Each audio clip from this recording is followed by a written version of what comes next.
Մի քանի օր առաջ ելույթ ունենալով ՔՊ համագումարում Փաշինյանն ասում էր, թե բանակում աննախադեպ ծավալի բարեփոխումներ են արվել ու արվում, ուղղակի որոշել են չթմբկահարել, բարեփոխել, բայց չխոսել,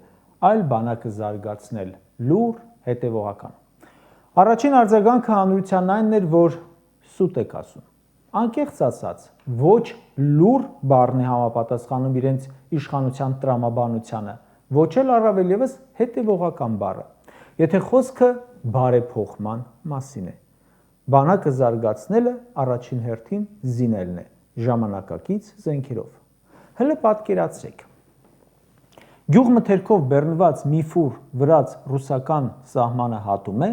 էկոնոմիկայի նախարարը մի քանի հատ գրառում է անում ու վազում է եթեր։ Բա պատկերացրեք, որ հանկարծ զենքով բեռնված մի ֆուր մտնի Հայաստան, սրանք ինչքան կաղաղակեն, կթմբկահարեն։ Անտրամաբանական է, չէ՞ որ բանակին կլուբնիկ տան ու 2 տարի փիարվեն, բայց Իսկանդեր գնեն անաղմուկ։ Իմիջիայլոց ասեմ, որ ժամանակակից աշխարհում անաղմուկ զինվելը ուղղակի անհնար է։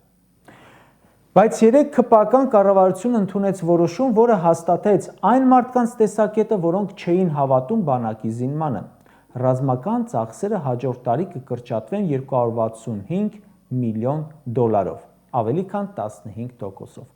Նախարարի աշխատավարձը չի կրճատվի, պարգևավճարը չի կրճատվի, Պադավատն ու ախրանան չեն կրճատվի, զենքի, պատրոնի, երկրի պաշտպանության փողը կկրճատվի։